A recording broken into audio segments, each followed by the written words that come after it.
Hello and welcome दोस्तों, स्वागत है आपका हमारे यूट्यूब चैनल में। दोस्तों, आज की इस वीडियो में हम बात करने वाले हैं बीए थर्ड ईयर सोशियोलॉजी के सेकंड पेपर के एक इम्पॉर्टेंट क्वेश्चन के बारे में, जो कि है जनजातीय समाज में जीवन साथी प्राप्त करने के तरीकों का वर्णन कीजिए। दोस्तों, यहाँ पे हम लोग देखेंगे कि जनजातीय समाज में जो है, जब भी पुरुष और स्त्री का विवाह होता है तो उन्हें विवाह के लिए क्या क्या परेशानियाँ झेलनी पड़ती हैं और किस किस तरीके से उन्हें विवाह करने को मिलता है, यानी कि उन्हें अपना जीवन साथी प्राप्त करने को मिलता है। तो यहाँ पे उन्हीं तरीकों के बारे में हम जानेंगे जो कि जनजातीय परिवारों में यूज किया जाता है, प्रयोग में लाया जाता है। यहाँ पे उत्तर में अगर हम देखते हैं तो कहा जा रहा है कि जनजातियों में विवाह को एक वैध समझौता माना जाता है। इसमें विवाह साथी प्राप्त करने के कई तरीके प्रचलित हैं जो कि निम्नलिखित हैं। यानी कि जनजातियों में जो विवाह को जो है एक समझौता माना जाता है जो कि वैध हो, और इसमें विवाह को जो है प्राप्त करने के लिए, जीवन साथी को प्राप्त करने के लिए कई तरीके प्रचलित हैं जो कि नीचे दिए गए हैं। जिनमें से पहला है कि परिवीक्षा विवाह। परिवीक्षा विवाह क्या है, चलिए देख लेते हैं। इस प्रकार के विवाह में पति पत्नी को कुछ समय के लिए विवाह से पूरे साथ रहने का अवसर दिया जाता है, जिसमें कि वे एक दूसरे के स्वभाव को समझ सकें और यौन अनुभवों को प्राप्त कर सकें। यदि इस अवधि में दोनों का पूर्ण सामंजस्य हो जाता है तो उनका विवाह करवा दिया जाता है। परंतु अगर उनका विवाह व्यवहार निभाव हेतु नहीं होता है तो वे अलग हो जाते हैं। ऐसी स्थिति में युवक को लड़की के माता पिता को क्षतिपूर्ति के रूप में कुछ पैसा चुकाना पड़ता है। इस प्रकार का विवाह दारलुंग और कुकी जनजाति में पाया जाता है। यहाँ पे कहा जा रहा है कि परिविचा विचा विवाह, यानी कि विवाह से पहले लड़का और लड़की साथ में रहते हैं और वो जो है यौन अनुभव सहित बहुत सारे अनुभवों को महसूस करते हैं, प्राप्त करते हैं। और इस अवधि में अगर वो एक दूसरे को पसंद कर लेते हैं और साथ में रहने के लिए राज़ी हो जाते हैं तो उनका जो है विवाह करवा दिया जाता है। लेकिन अगर इनमें जो है इनका व्यवहार जो है निभाव हेतु नहीं होता है, यानी कि ये एक दूसरे को या तो पसंद नहीं करते हैं या उनके व्यवहारों को पसंद नहीं करते हैं, तब जो है ये दोनों अलग हो जाते हैं, इनकी शादियाँ नहीं होती है। और ऐसी स्थिति में जब वो अलग होते हैं, जब वो मिल जाएँ तो उनकी शादी हो जाएगी। लेकिन जब वो मिलते नहीं हैं तब उनका जो है शादी या विवाह नहीं होता है। और उस स्थिति में जो लड़का होता है उसे हर जाने के लिए क्षतिपूर्ति के रूप में कुछ ना कुछ पैसा जो है लड़की को देना होता है, यानी कि लड़की के परिवार को देना होता है। और इस प्रकार का विवाह जो है दारलुंग और कुकी जनजाति में पाया जाता है। चलिए बढ़ते हैं अगले क्वेश्चन, अगले विवाह की तरफ, जो कि है परीक्षा विवाह। यहाँ पे कहा जा रहा है कि इस प्रकार के विवाह में एक पुरुष के साहस और शौर्य की परीक्षा ली जाती है, जिसमें खरा उतरने पर उसका विवाह करवा दिया जाता है। इसका एक अच्छा उदाहरण गुजरात के भील जनजाति हैं। होली के अवसर पर उनमें गोल गधेड़े नामक उत्सव मनाया जाता है। एक स्थान पर खंभे या पेड़ पर गुड़ और नारियल बांध दिया जाता है। उसके चारों ओर अंदर के घेरे में लड़कियां तथा बाहर के घेरे में लड़के नृत्य करते हैं। नृत्य के दौरान ही लड़के लड़कियों को घेरे को तोड़कर खंभे पर से नारियल व गुड़ प्राप्त करने का प्रयत्न करते हैं। नृत्य करने वाली लड़कियां उसके ऐसे प्रयत्न को नाकाम करने के लिए उसे लकड़ी से मारती हैं, उसके बाल नोचती हैं और यहाँ तक कि उसे दांत काट लेती हैं। लेकिन अगर इस पर भी कोई लड़का नारियल व गुड़ खाने में सफल हो जाता है तो वह उस घेरे की लड़कियों में से अपनी मनपसंद लड़की से विवाह करने का अधिकारी होता है। तो यहाँ पे जो है कहा जा रहा है कि परीक्षा विवाह में क्या किया जाता है कि एक नारियल के पेड़ के बगल में जो है वहाँ पे एक लड़कियाँ गोला बना लेती हैं, यानी कि एक नारियल का पेड़ बीच में होता है और उसके चारों तरफ जो है लड़कियाँ गोला बना के रहती हैं। और उनके गोले के बाद थोड़ी दूरी पे लड़कों का गोला होता है और वो डांस करते रहते हैं, यानी कि वो लोग नृत्य करते रहते हैं। और उसमें जो है लड़कों को मौके से तुरंत जो है, मतलब जल्दीबाजी से, उन लड़कियों के बेड़े को तोड़कर, गोले को तोड़कर नारियल पे रखे हुए गुड़ को खाना होता है और उस पर चढ़ना होता है और उसको खाना होता है। और जो ये जो है खा लेता है वो जो है अपने उस पूरे ग्रुप में जो लड़कियां होती हैं उन ग्रुप में से किसी भी लड़की के साथ शादी कर सकता है और वो उसका अधिकार होता है। लेकिन ये इतना आसान नहीं होता। लड़कियां क्या करती हैं, लड़कों को डंडे से, लकड़ी से मारती हैं, उनके बालों को भी नोचती हैं और उन्हें अगर रोकना हो तो वो काट भी सकती हैं। तो ऐसी स्थिति में जो है ये परीक्षा काफ़ी कठिन हो जाता है, लेकिन इसलिए इसी परीक्षा विवाह नाम दिया गया है। तो यहाँ पे परीक्षा विवाह में यही किया जाता है, इस तरह का कार्य किया जाता है।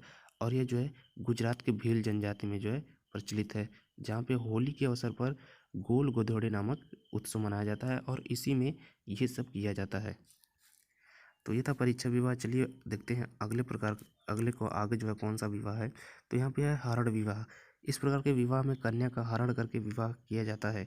यद्यपि कानूनों के द्वारा ऐसे विवाहों पर रोक लगा दी गई है, इस कारण अभिनयात्मक हरण हरण के रूप में भी यह दिखलाई पड़ता है।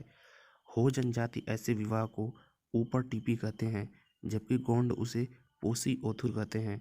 गोंडों में लड़की का हरण उसके माता पिता के आग्रह पर किया जाता है।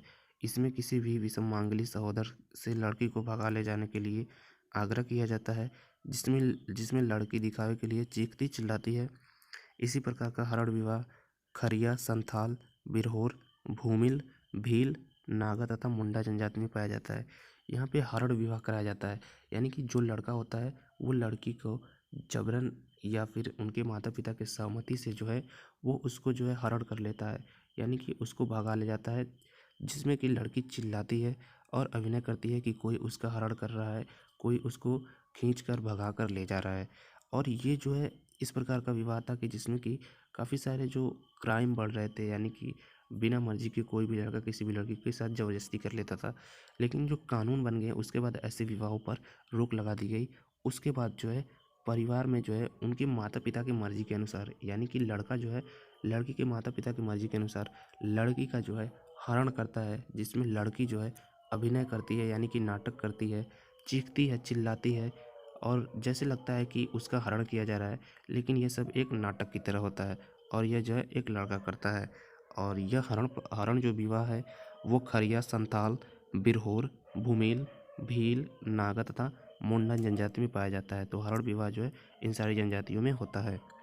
चलिए आगे बढ़ते हैं और देखते हैं क्रय विवाह। अगला है क्रय विवाह। क्रय विवाह में क्या होता है? इस प्रकार के विवाह में वधु प्राप्त करने के लिए वधु के माता या पिता उसके रिश्तेदारों को कुछ धनराशि वधु मूल्य के रूप में देनी होती है। यद्यपि कई समाजों में यह प्रथा मात्र दिखावे के लिए होती है, क्योंकि यह विवाह का आवश्यक अंग है। ऐसी प्रथा के अंतर्गत विवाह का प्रचलन नागा जनजाति के मध्य भारत नागा जनजाति के साथ मध्य भारत के कुछ जनजातियों में भी है। वधु मूल्य पैसे या वस्तु दोनों रूपों में चुकाया जा सकता है। यहाँ पे कहा जा रहा है कि इस प्रकार के विवाह में जो है कोई लड़का है, अगर उसे अपना जीवन साथी प्राप्त करना है, यानी कि लड़की वधु या बहू को प्राप्त करना है, तो उसके लिए उसे वधु को जो है माता पिता को या रिश्तेदारों को, अगर उसके माता पिता है या नहीं है तो उसके माता पिता को और रिश्तेदारों को जो है कुछ धनराशि जो है देना होता है वधु मूल्य के तौर पे। यानी कि जैसे कि लड़कियां दहेज देती हैं, यहाँ पे थोड़ा उल्टा होता है। यहाँ पे लड़की की कीमत को आंका जाता है कि हाँ भाई मैं अपने घर में बहू ला रहा हूँ, ये मेरी पत्नी बन के जाएगी, तो उसके लिए जो है कुछ कीमत दिया जाता है कि इसके बदले ये आप कीमत रखिए। तो ये जो है क्रय विवाह कहलाता है, यानी कि लड़की को खरीद कर लाना। यहाँ पे इसका मतलब सीधा निकलता है कि लड़की को जो है खरीद कर लाया जा रहा है। तो यहाँ पे यह जो है प्रथा जो है मात्र दिखावे के लिए होता है, क्योंकि लड़की को खरीदना कोई ऐसी वैसी बात नहीं है कि लड़की को आप खरीद ले रहे हैं। ये जो है कानूनन भी अपराध है। तो यहाँ पे इस जो है दिखावे के लिए जो है लड़की के परिवार वालों को पैसा दिया जाता है, या फिर धनराशि दें या फिर कोई वस्तु दें। जैसा कि नीचे लिखा गया है कि वधु मूल्य जो है पैसे या वस्तु दोनों रूपों में चुकाया जा सकता है। तो ये जो है इस प्रकार का क्रय विवाह जो है नागा जनजाति के साथ मध्य भारत के कुछ जनजातियों में भी है, यानी कि इस विवाह का प्रचलन। तो यहाँ पे क्रय विवाह में यही होता है। अब चलिए देखते हैं अगले प्रकार के विवाह में, यानी कि अगला विवाह जो कि है सेवा विवाह। वधु मूल्य को चुकाने का एक तरीका और भी है, यानी कि इसमें भी जो है सेवा करके वधु के मूल्य को चुकाया जाएगा। और भी है कि दामाद अपने सास ससुर की सेवा करे और उसके बदले में उनकी पुत्री को पत्नी के रूप में प्राप्त करे। गौड़, बैंगा व बिरहोर में यही प्रथा प्रचलित है। गोंड व बैगा में जो पुरुष वधु मूल्य नहीं दे पाता, वो अपने ससुर के यहाँ सेवक के रूप में कार्य करने चला जाता है और पत्नी प्राप्त करके घर लौटता है। गोंड गोंड लोगों में ऐसे लोगों को लामानाई और बैगा में लाम सेना या गहारिया कहा जाता है। बिरहोन जनजाति में ससुर जवाई को रुपया उधार देता है ताकि वो वधु मूल्य चुका सके, लेकिन जब तक वह पैसा नहीं लौटाता तब तक उसे ससुर के घर पर सेवा करनी होती है। यहाँ पे कहा जा रहा है कि सेवा विवाह, जिसमें कि वधु मूल्य को चुकाने के लिए एक और तरीका है। जैसे कि इसके ऊपर हम लोगों ने देखा कि क्रय विवाह, जिसमें कि हम लोग क्या करते हैं, लड़का क्या करता है कि पैसा देकर या फिर कोई वस्तु देकर लड़की का मूल्य चुकाता है और उसके बाद उस लड़की को जो है अपनी वधु बना लेता है, अपनी पत्नी बना लेता है, जीवन साथी बना लेता है। लेकिन यहाँ पे सेवा विवाह की बात की जा रही है, जिसमें वधु का मूल्य चुकाने का जो है एक और तरीका है, जिसमें कि दामाद अपने सास ससुर की सेवा करता है और यह उस सेवा के बदले जो है वह उसकी पुत्री को, यानी कि अपने सास ससुर की पुत्री को अपनी पत्नी के रूप में जो है प्राप्त कर लेता है। यहाँ पे कहा जा रहा है कि गौड़, बेगा व बिरहोर में यही प्रथा प्रचलित है। गौड़ व बेगा में जो पुरुष वधु मूल्य नहीं दे पाता है, यानी कि यहाँ पे कहा जा रहा है कि गौड़ और बेगा में जो वधु मूल्य नहीं दे पाते हैं, वह जो है अपने ससुर के यहाँ जो है कार्य करने चले जाते हैं सेवक की तरह। और वहाँ पे जब उनका मूल्य चुकता हो जाता है कार्य करते करते, तब वो अपने पत्नी को प्राप्त करके घर लौटते हैं। गौंड लोगों में ऐसे लोगों को लामानाई, यहाँ पे कहा जा रहा है कि गौंड लोगों में ऐसे लोगों को लामानाई कहा जाता है और बैगा में लाम सेना या गहारिया कहा जाता है। बिरहोर जनजाति में ससुर जवाई को रुपया उधार देता है ताकि वह वधु मूल्य चुका सके। यहाँ पे कहा जा रहा है कि बिरहोर जो जनजाति है उसमें ससुर जो है वह अपने जवाई यानी कि दामाद को जो है रुपया उधार देता है ताकि वह वधु मूल्य चुका सके। लेकिन जब तक वह पैसा नहीं लौटाता तब तक वह ससुर के घर पर जो है रहकर सेवा करता है, यानी कि उसको सेवा करनी होती है। तो इस प्रकार से जो है सेवा विवाह होता है। चलिए आगे बढ़ते हैं और देखते हैं विनिमय विवाह। विनिमय विवाह किस प्रकार से होता है देख लेते हैं। वधु मूल्य से बचने का एक तरीका यह है कि दो परिवार आपस में स्त्री का लेन देन कर लें। एक भाई की शादी के लिए दूसरे परिवार में उसकी बहन दे दी जाती है और बदले में बहन की पति की बहन से विवाह कर दिया जाता है।